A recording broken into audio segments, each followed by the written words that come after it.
Guys, Indonesia sekarang berada di medan tarik-menarik global paling panas abad ini. Cina versus Amerika Serikat. Cina makin agresif menanamkan pengaruhnya lewat investasi besar-besaran di sektor energi hijau, baterai infrastruktur, bahkan proyek-proyek raksasa. Mereka sudah merambah ke hampir seluruh provinsi Indonesia. Sementara itu, Amerika Serikat juga tak mau kalah. Kita ikut latihan militer terbesar dengan negara-negara sekutu di Super Garuda Shield 2025. Bersama Amerika Serikat, 6.500 pasukan dari 13 negara turun ke lapangan dan Indonesia menjadi pusatnya. Di balik semua itu, kita dituntut untuk memilih tetap condong ke Amerika Serikat yang selama ini jadi mitra keamanan dan pengaruh barat, atau merapat ke Cina yang selama ini kencang mendanai dan membuat proyek infrastruktur di negeri kita. Dan jangan kira ini cuma soal ekonomi dan teknologi. Ini soal kedaulatan, soal siapa yang bisa kita percaya bila perang ideologi nanti meledak. Dalam video ini aku bakal bongkar apa yang sudah dilakukan Cina di Indonesia, apa tawaran Amerika Serikat dan resiko kalau kita terlalu dekat dengannya, apa artinya bagi kita sebagai sebuah bangsa.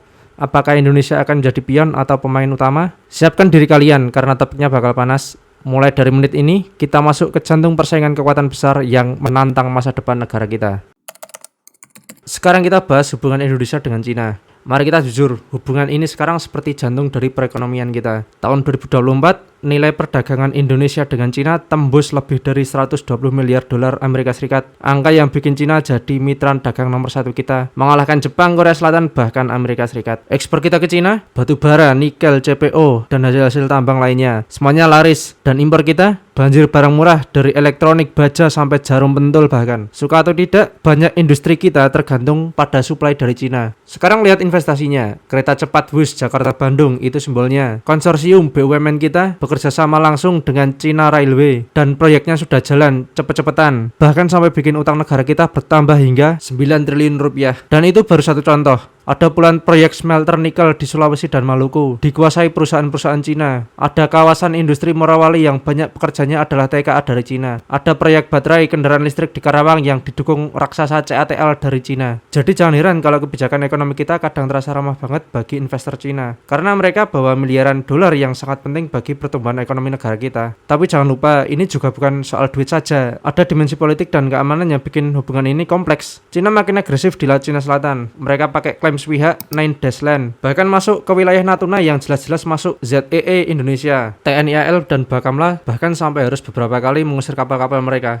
Dan pemerintah kita ya tetap tersenyum, tetap datang ke Beijing, tetap tanda tangan MOU bla bla bla, karena kita butuh investasinya, kita butuh pasarnya. Artinya apa? Hubungan kita dengan Cina itu bukan hubungan yang santai, ini hubungan cinta dan benci. Kita butuh mereka untuk membangun ekonomi kita, tapi di sisi lain kita juga tahu mereka bisa jadi ancaman buat kedaulatan kita. Dan inilah dilema sebagai sebuah bangsa. Seberapa jauh kita siap bergantung pada satu negara yang ekonominya menguasai kita, sementara kapal-kapal Coast Guard mereka berlayar di perairan kita.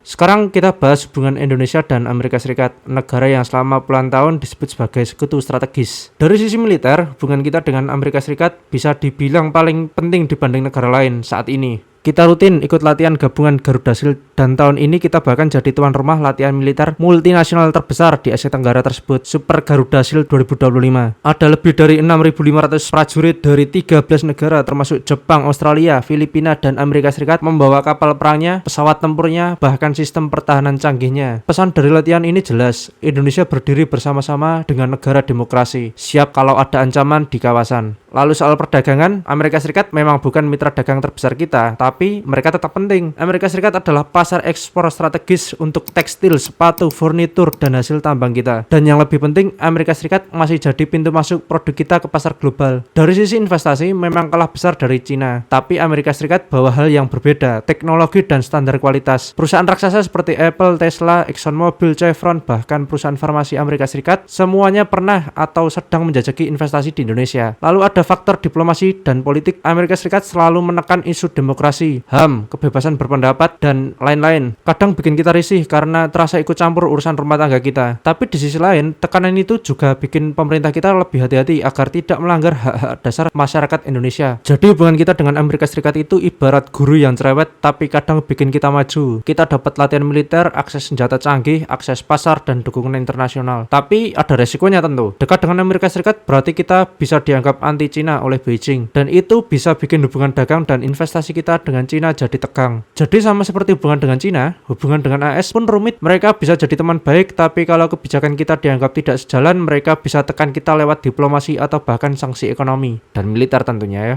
Intinya hubungan Indonesia dengan Amerika Serikat memberi kita keamanan dan posisi strategis di mata dunia, tapi juga membuat kita harus pandai menjaga keseimbangan agar tidak jadi pion dalam perang pengaruh Washington versus Beijing.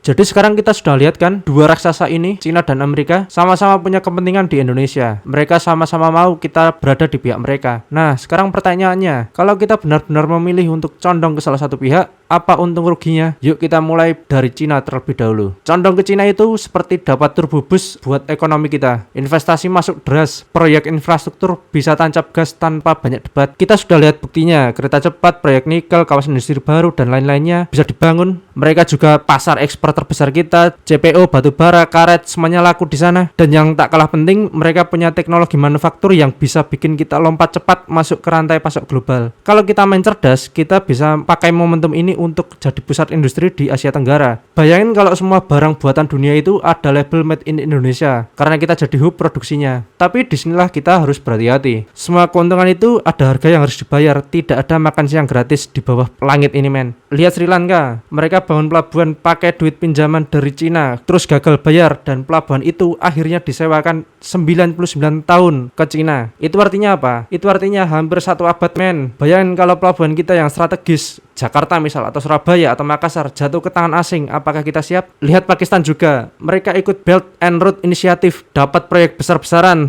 tapi sekarang utangnya menumpuk, ekonominya goyang, dan mereka harus minta bailout dari IMF. Bahkan di Afrika, ada negara-negara yang sekarang hampir jadi satelit Beijing karena terlalu bergantung ke Cina. Kalau kita tidak hati-hati, kita kehilangan posisi tawar. Kita bisa dipaksa ikut aturan mereka, terima tenaga kerja mereka, bahkan teknologi mereka tanpa bisa nego sedikit pun. Dan kalau itu sampai kejadian, kita bukan lagi pemain yang bebas menentukan langkah kita. Kita cuma jadi pion di papan catur mereka. Jadi ya, condong ke Cina bisa bikin kita kaya lebih cepat, tapi kalau salah langkah bisa bikin kita tergadai. Pertanyaannya, apa kita siap ambil resiko itu?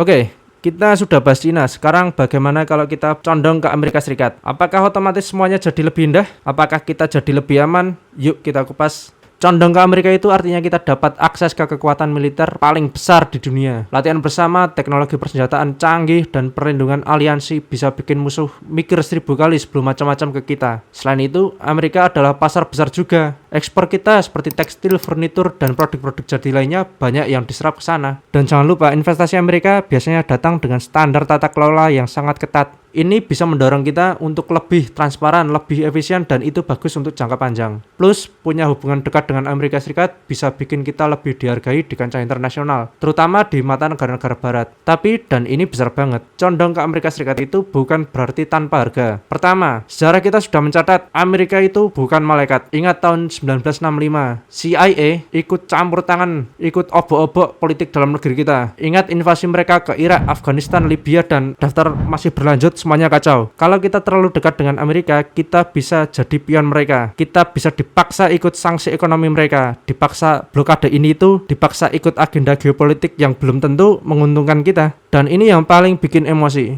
Amerika sering memandang negara lain bukan sebagai mitra, tapi sebagai alat untuk mencapai kepentingan mereka. Lihat sekutu mereka di Timur Tengah.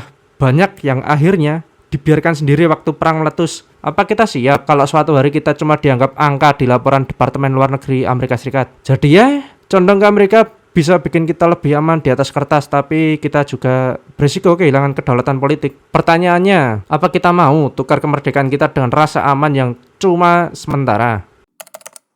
Jadi sekarang kita sudah bahas dua kubu besar, Cina dengan investasi dan infrastrukturnya, Amerika dengan militernya yang super power. Keduanya punya plus minus, dua-duanya bisa bikin kita maju dan mungkin juga hancur jika salah mengelolanya. Tapi apakah itu berarti kita harus memilih salah satu? Ya tidak harus. Indonesia sebenarnya punya pilihan ketiga, yaitu jalan bebas aktif. Tapi masalahnya bebas aktif itu bukan cuma slogan yang keren buat pidato doang. Bebas aktif berarti kita harus jadi kuat dulu, dan kekuatan itu harus dimulai dari dalam negeri. Pertanyaannya, apakah sistem kita sekarang siap untuk itu? Demokrasi kita sering bikin ribut tiap 5 tahun sekali. Partai politik sibuk bagi-bagi kue, bukannya mikirin gimana sih caranya majuin negara. Kadang saya mikir, apa Indonesia ini memang nggak cocok ya pakai model demokrasi ala kayak gini. Lihat Cina, Satu partai, ekonomi mereka jalan terus, pembangunan merata, rakyatnya bisa kompak karena tidak ada kegaduhan politik tiap pemilu. Lihat juga Vietnam, negara kecil tapi ekonominya melesat karena mereka fokus kerja. Sementara kita ribut, korupsi, proyek mangkrak, utang numpuk, macam-macam lah. Saya tidak bilang kita harus jadi otoriter penuh, tapi jujur saja, kalau mau bebas aktif mungkin kita butuh shock terapi. Misalnya hukum mati koruptor atau minimal rampas habis aset mereka yang korupsi-korupsi itu biar kapok. Sampai yang ke keluarga-keluarganya juga disikat juga itu. Lalu yang kedua, potong generasi. Pegawai-pegawai kolot yang suka main proyek dan KKN itu dipensiunkan dini saja. Ganti sama orang-orang muda yang kompeten, yang lebih bisa lah mengikuti zaman. Hapus nepotisme. Kalau satu keluarga sudah ada yang jadi pejabat, yang lain ya nggak usah ikut masuk lembaga yang sama. Biar tidak jadi kerajaan kecil-kecilan gitu loh di sana. Dan untuk ekonomi saya agaknya setuju dengan model Cina. Tidak ada perusahaan yang lebih besar dari negara. Tidak ada orang yang bisa ngatur negara. Semua patuh ke satu garis komando. Itu bikin kebijakan bisa konsisten puluhan tahun, bukan gonta-ganti tiap ganti presiden. Tapi di sini muncul pertanyaan mungkin ya. Kalau kita ambil modal seperti itu, apakah kita dapat pemimpin yang visioner seperti Deng Xiaoping atau malah kayak ya jenderal-jenderal haus kekuasaan yang doyan kudeta ini itu? Ya ini PR besar bagi kita semua sebagai sebuah bangsa. Karena sistem boleh bagus tapi kalau isinya orang rakus ya tetap aja hancur. Jadi kalau kita mau bebas aktif, kita harus siap bayar harga entah dengan reformasi besar-besaran atau ganti sistem total sekalian.